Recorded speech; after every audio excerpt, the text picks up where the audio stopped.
Muy buenos días para todos ustedes. ¿Cómo han estado? Me siento muy contento de estar una vez más con ustedes para desarrollar esta serie de temas que hemos titulado El Evangelio del Reino. Estuvimos en la clase pasada, en el tema pasado, compartiendo este tema del amor al prójimo, como Yeshua recalcó tanto, centró su mensaje precisamente en este tema del amor. Sin duda, dejó a un lado los paradigmas de los fariseos y a cambio implantó el amor como estandarte en este Evangelio del Reino. Ahora vamos a entrar ya a los temas más profundos, más impresionantes que nuestro Padre nos ha permitido traer hasta ustedes. Y quiero que de una vez entremos a este mensaje que está en el libro de Mateo 6, verso 9, donde los discípulos están allí con él y le preguntan o le insinúan que les enseñe a orar. Y esto me llama la atención porque precisamente, aunque ustedes ven que el pueblo ortodoxo judío usan muchas oraciones o rezos desde hace miles de años, pues aparecen los discípulos preguntándole a Yeshua que de qué manera se oraba. Y eso es importante porque refleja que este pueblo judío, liderado por los fariseos, estaba lleno de religiosidad, estaban llenos de rituales, pero el centro de la relación con el Padre estaba realmente debilitado. ¿Por qué? Porque aunque mencionaban muchos rezos, aunque decían muchas cosas, celebraban las 7 fiestas, las 8 fiestas, incluyendo el Shabbat, pues su corazón estaba lejos porque no tenían una relación de amor con el Padre. Y nosotros debemos tener mucho cuidado en que nuestra vida no se convierta en un fariseísmo, en el sentido de que tengamos mucho ritual y poca relación. Las iglesias tienen muchos rituales, tienen mucho no hagas esto, haz esto, pero tienen poca oración. Y aquí aparece Yeshua en este libro diciendo a los discípulos que cuando vayan a orar, entren a su cuarto y oren en secreto, y les da una oración modelo, el Padre Nuestro, y eleva esta oración de manera audible para que sus discípulos escuchen y puedan entender qué clase y qué tipo de relación Él desea que tengamos. Pero en lo que nos vamos a enfocar es en la parte donde Él dice, venga a nosotros tu reino. Venga tu reino. El reino, en eso nos vamos a concentrar durante varios temas que vamos a desarrollar aquí. Porque 7 de al menos cada 10 frases que registran los evangelios están relacionadas con el reino de los cielos. ¿Qué significa eso? Que para Yeshua el reino de los cielos era muy importante. Es así como Él vino a este mundo de esa dimensión, allá arriba, bajó a esta dimensión.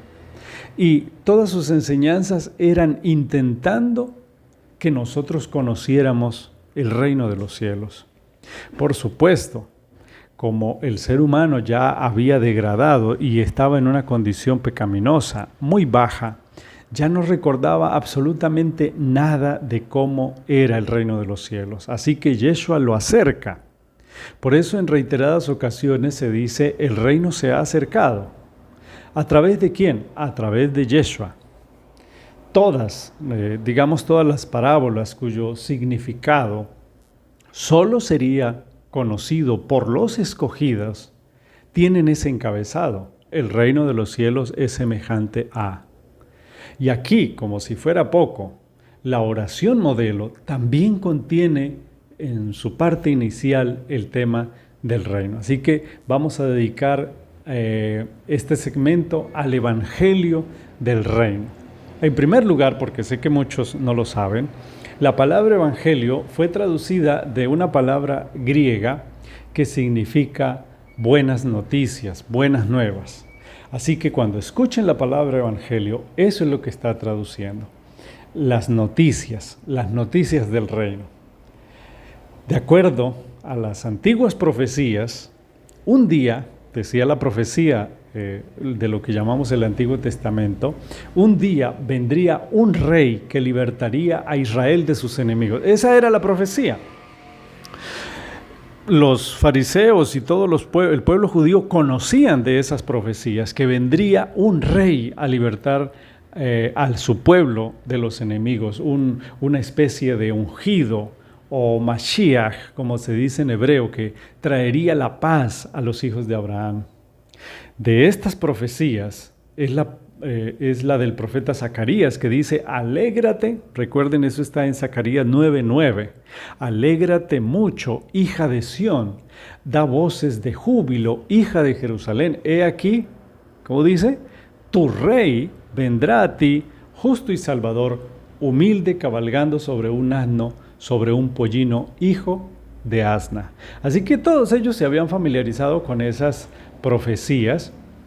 Israel había sufrido muchos cautiverios, ¿cierto? Dolorosísimos, que hacían que las personas ansiaran la llegada de este Salvador. Entre los cautiverios podemos mencionar el cautiverio egipcio, el cautiverio babilónico, los asirios y los romanos, ¿no? Fueron los imperios que invadieron durante varios siglos a los israelitas.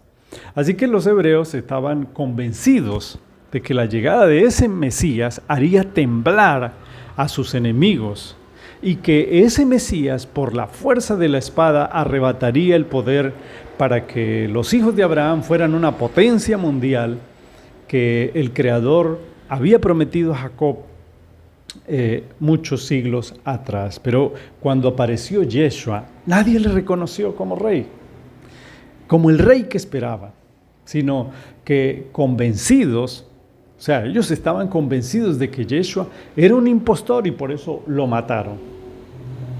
¿Qué fue lo que pasó? ¿Acaso Yeshua no cumplió las especificaciones de la profecía? ¿Acaso los judíos no entendieron? ¿Qué fue lo que sucedió allí?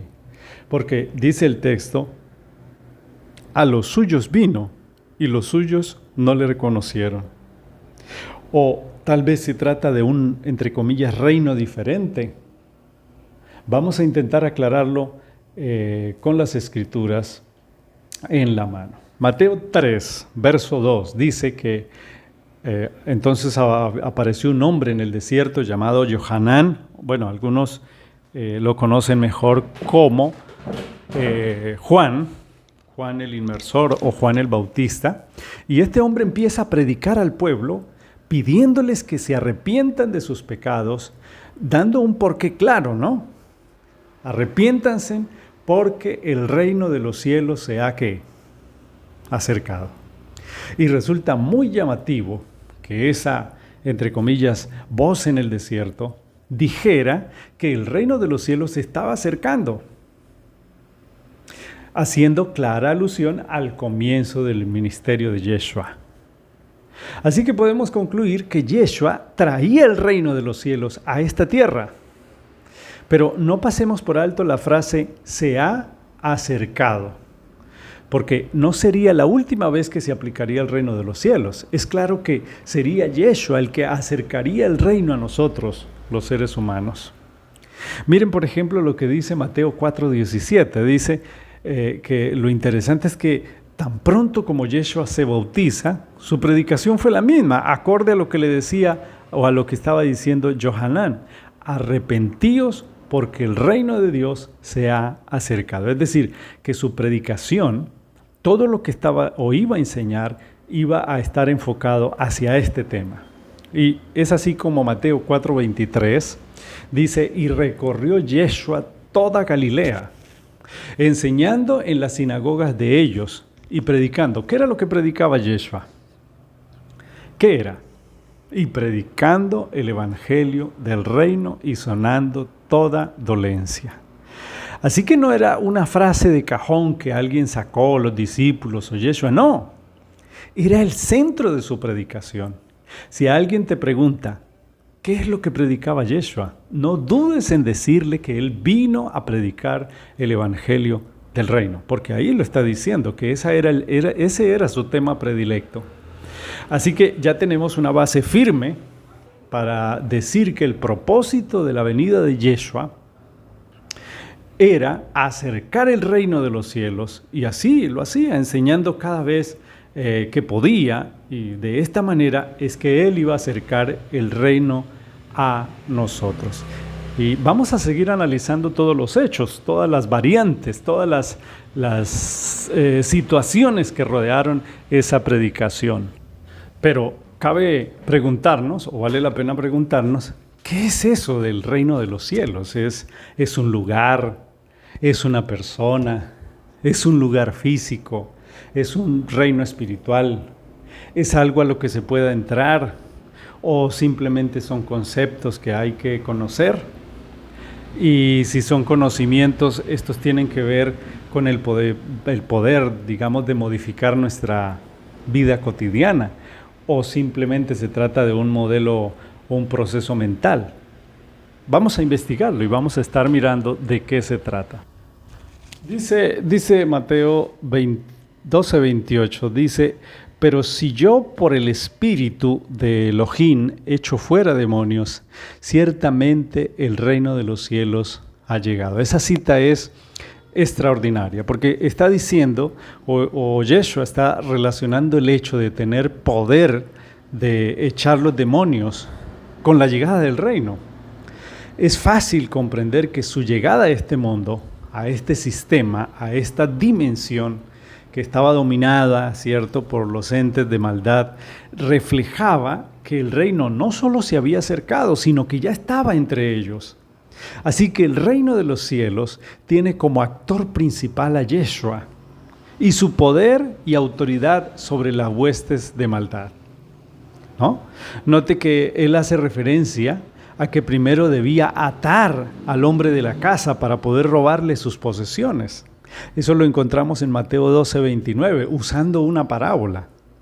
Recuerden que Yeshua usaba el método de las parábolas, que era contar historias, como esta de Mateo 12:29, donde cuenta que debe primero atar al hombre para poder tomar las posesiones de su casa.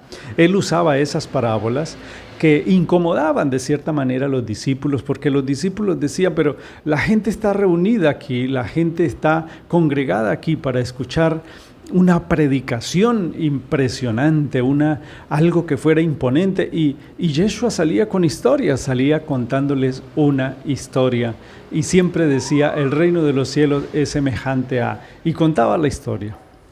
Así que a los discípulos les molestaba en gran manera ese método que Yeshua usaba.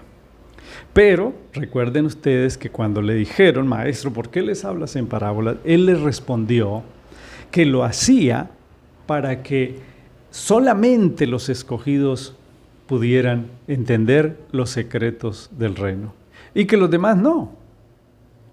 Y eso debe calarnos en el corazón. Así que aquí estamos aprendiendo muchas cosas que quizás nunca habíamos escuchado de la Biblia y que ahora lo estamos escuchando. Entonces, ¿quién era el hombre de la casa? Pues sin duda estaba hablando de Satanás, ¿no?, quien fungía como el dueño de este mundo, y que Yeshua ahora estaba diciendo que primero, para tomar posesión de esa casa de la cual él se había apoderado, primero tenía que amarrarlo, ¿no? Tenía primero que atarle para poder tomar ese tesoro. Es decir, se está por supuesto refiriendo a los escogidos. No olviden este texto que relaciona el reino con la batalla con los ángeles rebeldes. Echar fuera a los demonios era la prueba de que el reino ahora estaba aquí, en esta dimensión, en esta tierra. Bueno, pero vamos a ir avanzando para que podamos entender mejor este tema. Mateo 5:20. Mateo 5:20 dice algo muy interesante. Dice: les digo que si vuestra justicia no fuere mayor que la de los escribas y fariseos, no entraréis en el reino de los cielos. A ver, el cristianismo ha recalcado enormemente, digo yo, acerca de los beneficios de la gracia, ¿no? Un amplio sector del cristianismo que no hay nada que hacer sino únicamente creer en Yeshua y ser felices. Y eso es verdad. Pero sucede que en la Biblia la gracia y las obras son inseparables. Entonces, de un modo, digamos que ilustrativo, ¿cierto? Podríamos decir que la gracia es lo que a la bicicleta es la transmisión, siendo esta última la gracia, ¿no? La existencia de la gracia en una persona indefectiblemente producirá un impulso a obedecer, porque la obediencia es el resultado de la gracia, no lo contrario.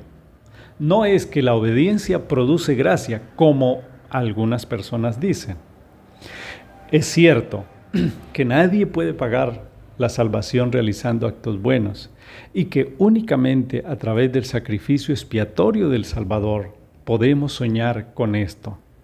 Solo que aquel que se pone en contacto con el Señor de la vida, inevitablemente su visión del mundo, de sí mismo, va a cambiar. Entonces, la obediencia es el resultado de la gracia. Concluimos diciendo eso. Debemos recordar el amor que sentimos al conocer a nuestra pareja para poder entenderlo. El amor nos impulsa. Sus actos, ¿no? Los actos cuando estamos enamorados comienzan a ser diferentes hacia esa persona y lo que nos impulsa es el amor. Un discípulo verdadero comienza a sentir la acción del Espíritu para querer obedecer, pero no es una carga, sino que es una tarea en la que haya placer. Además, según dice Filipenses 2:13, dice que Él es quien produce en nosotros el querer como el hacer por su buena voluntad. Dos cosas, el querer y el hacer, el deseo y la acción. Entonces debemos entender que es mejor obedecer que no obedecer, por supuesto, ¿no? Acepta que en esa obediencia el beneficiario eres tú mismo y no el Padre. Así que aquí Yeshua nos está invitando a obedecer. Y es que tanto Yeshua como sus discípulos se mueven en dos direcciones. Por un lado, plantean que la salvación es un acto gratuito y espontáneo del Eterno que dio a su Hijo, y por otro lado, señalan que debemos obedecer, sin lo cual no podemos entrar en este reino. Permítanme decirles que la justicia de los fariseos era rica en actos religiosos, pero tenía una pobreza y era hacia el amor para con los demás. Por eso es que la invitación es a obedecer con actos aún mejores que los que tenían los escribas y fariseos. Así que, concluyendo este texto, al reino de los cielos se entra o no se entra, y en cualquier caso la obediencia a los mandamientos es determinante. Pero ya vamos a ir desarrollando mucho mejor ese tema, porque como hemos repetido, siempre hemos visto que la obediencia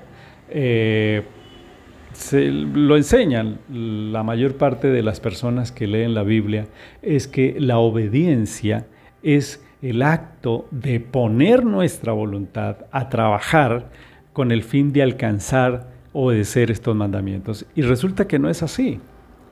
Creemos que la obediencia es el resultado de que el Espíritu Santo entró en la vida de una persona. Tú puedes intentar obedecer y no lo vas a conseguir, no lo vas a lograr, porque sin mí nada podéis hacer. Así que pasemos a otra cita referente al reino de los cielos. Mateo 6, verso 33. Dice: mas buscad primeramente el reino de Dios y su justicia, y todas estas cosas os serán ¿qué? añadidas. Para un discípulo de Yeshua, la prioridad en su vida debe ser buscar el reino, su justicia, su sedecá.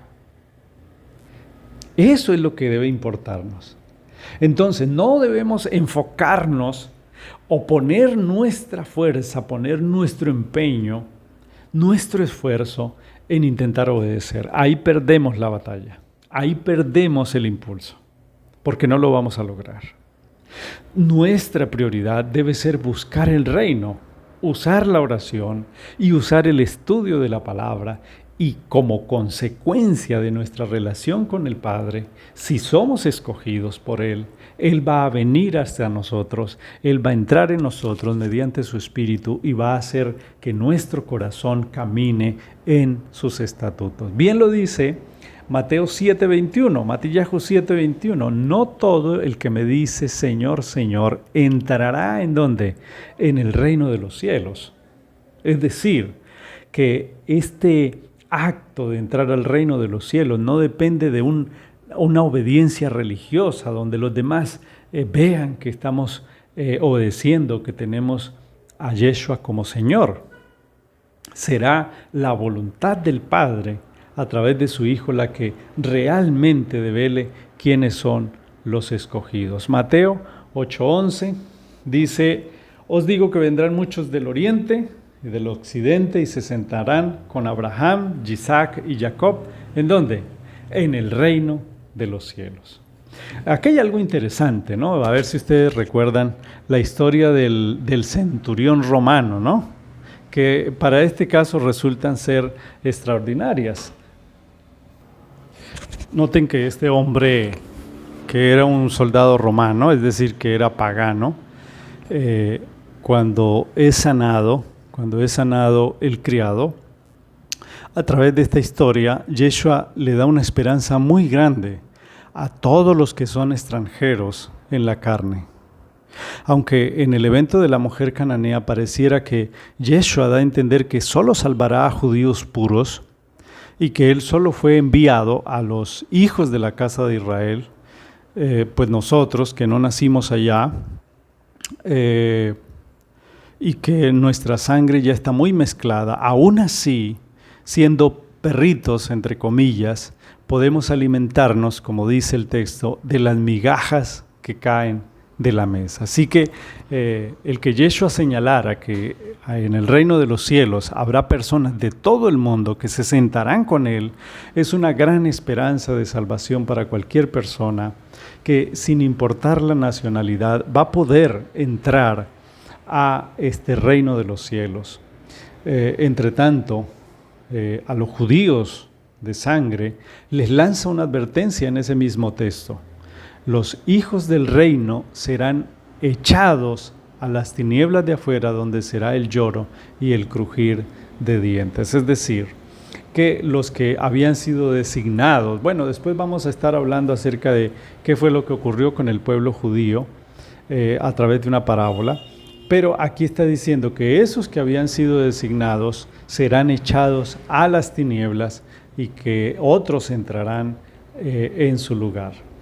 De otro lado, también tenemos una cita en Mateo 17 que dice que yendo a predicar decía, el reino de los cielos se ha acercado. Entonces, no solamente Yeshua predicaba esta verdad, sino que ordenó a sus discípulos transmitir el mismo mensaje por todo el mundo. Me llama mucho la atención, amigos, la reiteración del mensaje. Me hace pensar antes de Yeshua, ¿dónde estaba el reino? ¿Por qué causa estaba tan lejos el reino? ¿Por qué solo hasta su venida ese reino pudo acercarse nuevamente hasta nosotros? Entonces, ¿estuvo ese reino alguna vez cerca de nosotros? Y es que se había alejado. ¿Qué tenía que ver el reino con el hecho de expulsar demonios? ¿Y por qué Yeshua dijo que si él estaba expulsando demonios era la prueba de que el reino ya estaba entre ellos? Miremos otra cita, está en Mateo 13, verso 11. Era la que les decía hace un momento. Dice, mas a vosotros es dado a conocer los misterios del reino de los cielos, mas a ellos No.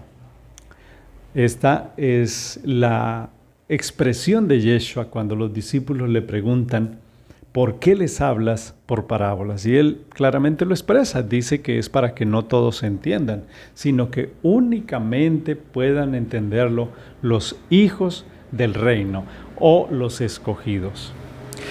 Y es que las parábolas eran muy confusas, ¿no?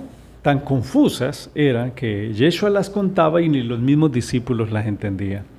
Tanto que debían llamar a Yeshua aparte y decirle, Maestro, explícanos la parábola. Entonces, cierto día en que Yeshua había predicado una parábola, los apóstoles, presos de la angustia, se acercaron a él para expresarle el inconformismo, ¿no? Con el método y el contenido de sus predicaciones. Y me llama mucho la atención lo que dice el texto. Yo hablo en parábolas porque no quiero que ellos entiendan, sino solamente los escogidos. ¿Y qué tal lo que dice Mateo 13:11? Dice Mateo 13:34, y sin parábolas no les hablaba. Así que es impresionante cómo nos habían dicho que el Evangelio era para todos, que la invitación es para todos, y parece ser que no es así. Tenemos muchas cosas que aprender, muchas cosas que analizar, y una de ellas es precisamente este hecho. Y yo sé, esto puede sonar, injusto, puede sonar inentendible o contradictorio con lo que conocemos del Evangelio, pero yo les estoy citando lo que él mismo dijo y lo que dijeron los discípulos. Porque sí, esto parte en dos, este Evangelio del Reino, ¿no? Mateo 11:27 dice, nadie conoce al Padre, escuchen, nadie conoce al Padre sino el Hijo y aquel a quien el Hijo lo quiera revelar. Entonces, este Evangelio del Reino está codificado, está encriptado para la mayoría de personas. Y fue dado mediante el uso de parábolas para que solamente los escogidos puedan entender el significado de esas palabras.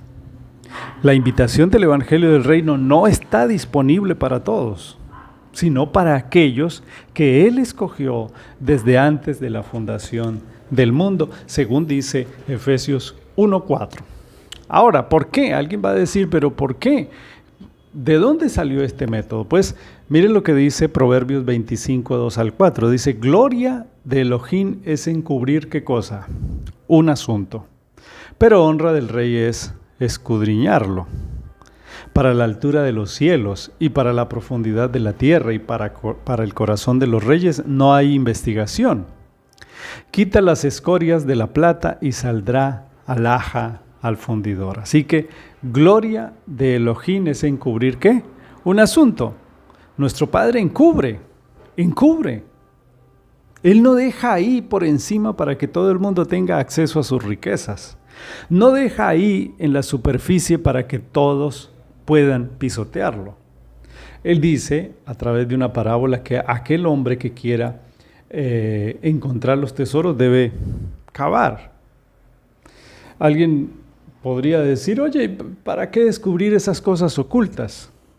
Bueno, yo respondería que el Padre Celestial está interesado en que las descubramos, porque al hacerlo le vamos a conocer a Él y vamos a conectarnos con ese mundo espiritual que Él desea que estemos conectados. Noten bien lo que Yeshua le dijo a sus discípulos en Mateo 17:3, donde les dice, esta es la vida eterna, que te conozcan a ti, el único Elohim verdadero, y a Yeshua a quien has enviado. Mateo 17:3, no lo olviden. Y conoceremos, dice otro texto, y proseguiremos un conocer al Eterno. Segura como el alba es su salida, y vendrá a nosotros como la lluvia tardía y temprana a la tierra, porque misericordia quiero y no sacrificio, y conocer a Dios más que holocaustos. Eso lo dice Oseas, capítulo 6, versos 3 y 6. Así que la invitación es a conocerlo y a buscarlo. Entonces, pues yo realmente me me emociona, ¿no? Que él diga que desea más que lo conozcan que los propios holocaustos. Y miren este texto que me parece muy relevante, muy importante, que está en Isaías 9:23. Así dijo el Eterno: no se alabe el sabio en su sabiduría, ni en su valentía se alabe el valiente, ni el rico se alabe en sus riquezas. Mas alábese en esto el que se hubiese de alabar, en entenderme y conocerme.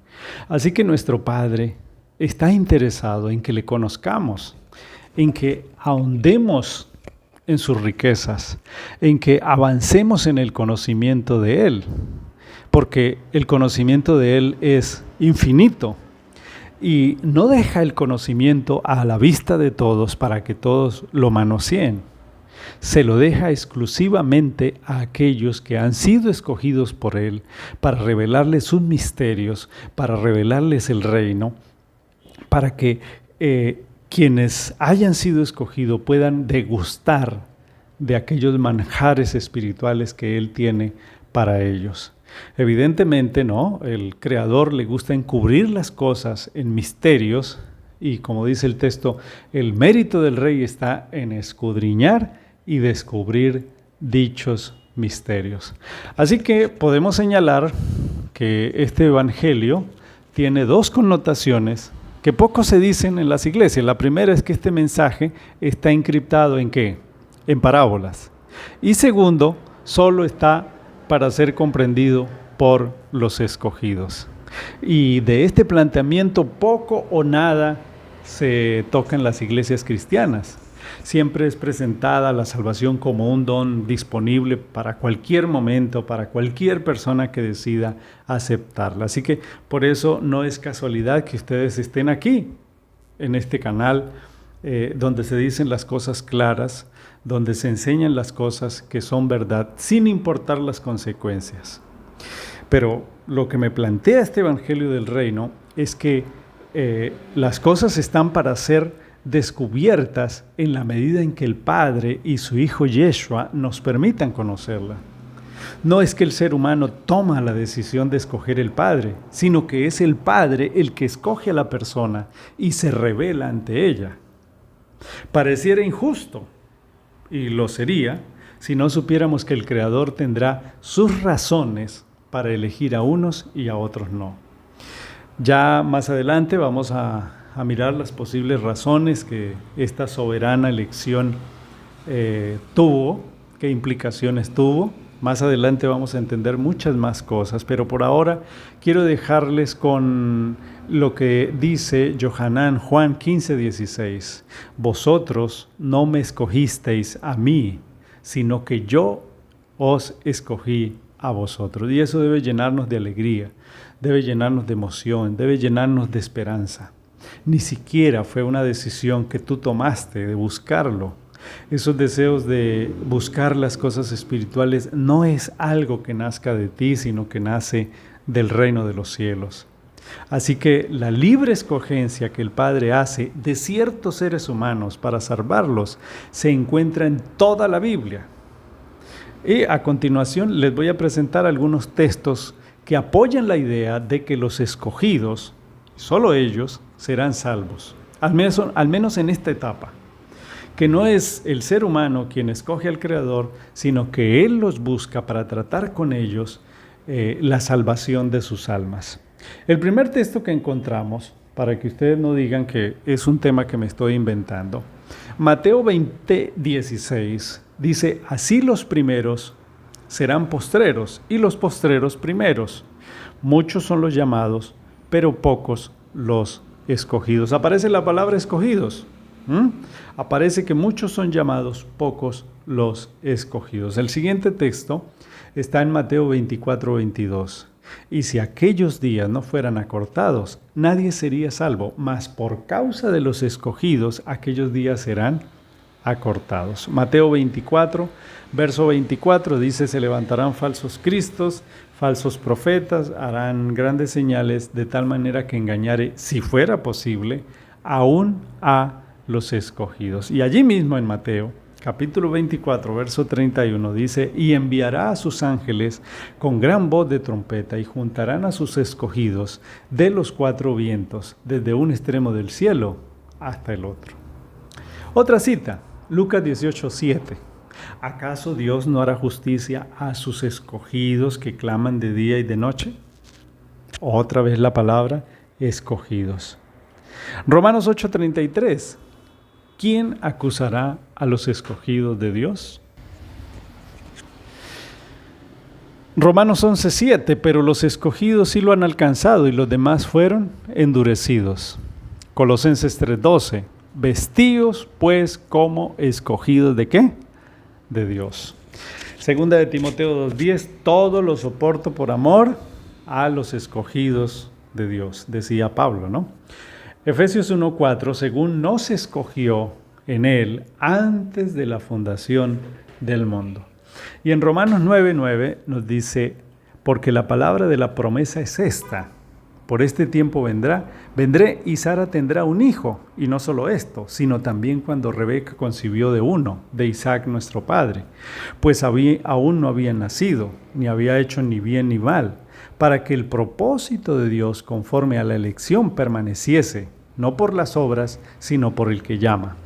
Se le dijo, el mayor servirá al menor, como está escrito, a Jacob amé, más a Esaú.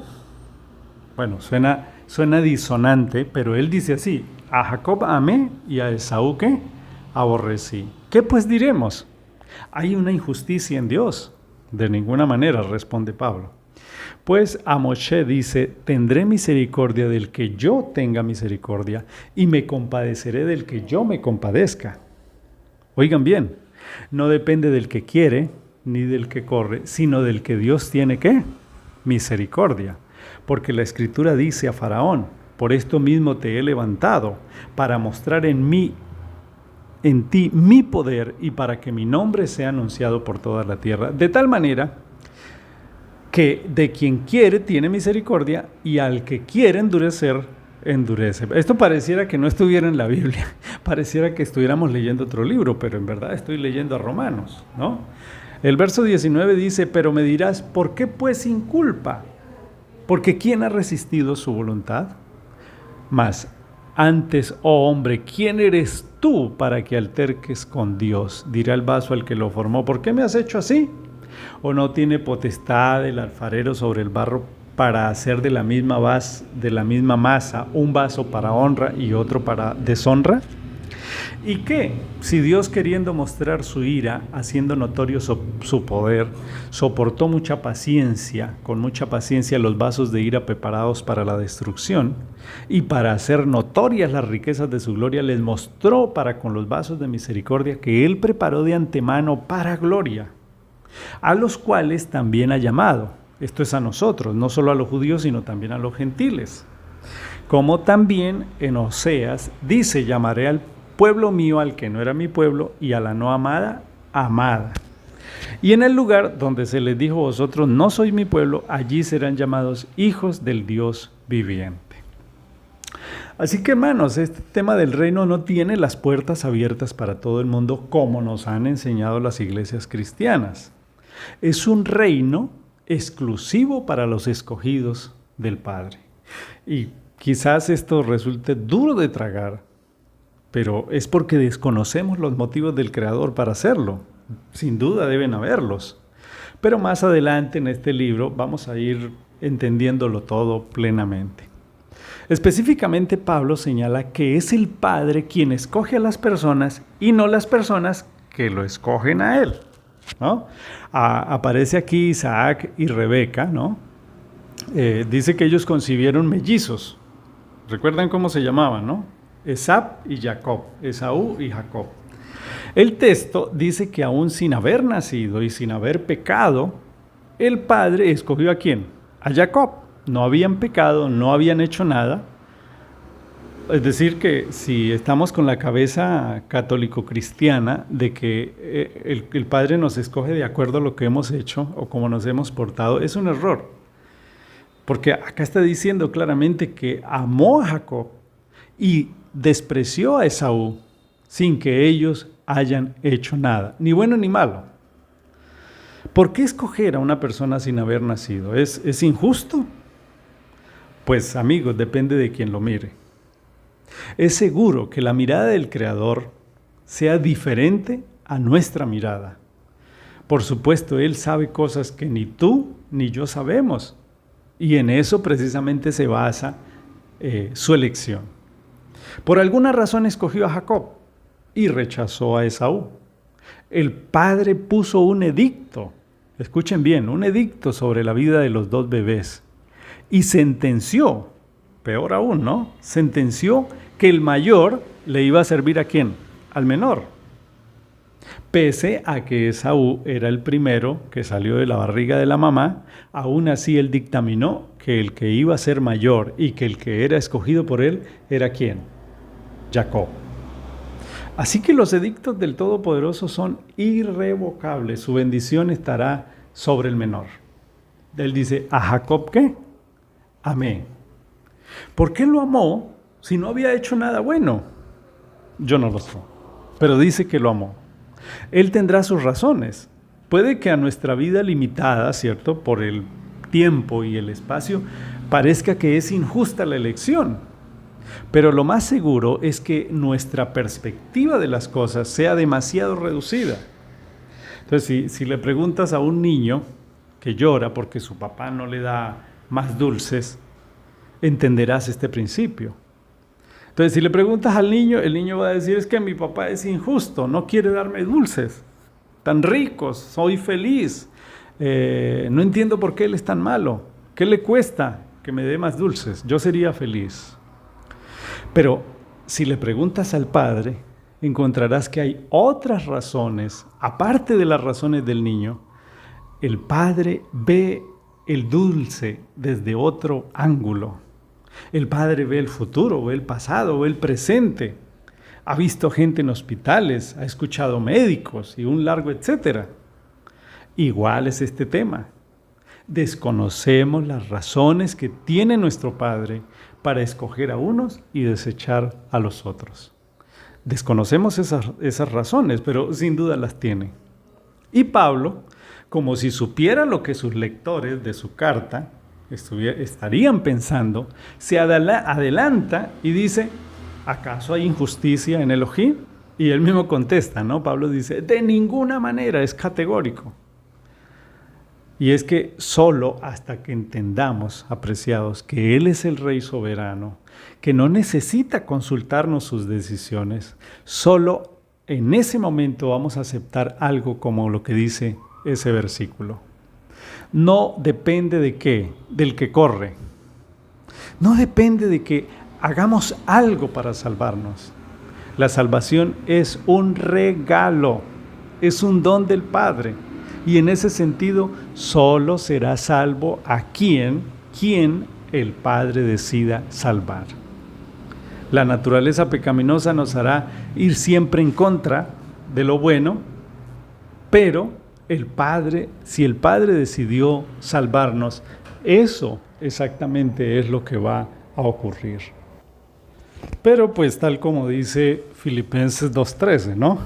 Él es el que produce el querer como el hacer por su buena voluntad.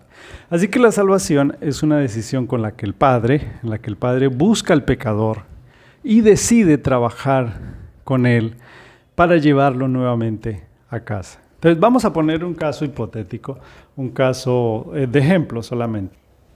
Y esto nos va a ayudar a entender un poco mejor de qué les estamos hablando. Pero entonces supongamos que un cristiano se encuentra con otro cristiano que fue salvo en el reino de los cielos. Pensemos en la emoción que sentirá y de repente uno le pregunta al otro, ¿y tú cuándo te decidiste por Jesucristo? Y el otro le va a decir, yo afortunadamente decidí aceptarlo y por eso estoy aquí, yo elegí a Dios. Indudablemente eso le diría a un cristiano que fue enseñado y adoctrinado, ¿no?, sobre la base de que es el ser humano quien elige la salvación. Pero esto es algo que contradice abiertamente la verdad bíblica, de que no es el ser humano el que elige a Dios, sino que Dios elige a ciertas personas para salvarlas. aunque no le obedezcan en el momento. Entonces, recuerden el texto, mas a vosotros os es dado a conocer el misterio del reino de los cielos, mas a ellos no. Entonces, tenemos que tener muy presente este aspecto en la vida y en la predicación de Yeshua, para que podamos entender realmente el Evangelio del Reino. Así que caluroso saludo para todos ustedes, que nuestro Padre les bendiga. Vamos a seguir desarrollando todos estos temas a fin de que realmente podamos entender este Evangelio y qué implicaciones tiene para nuestra vida cotidiana. Nuestro Padre les bendiga. Un feliz día.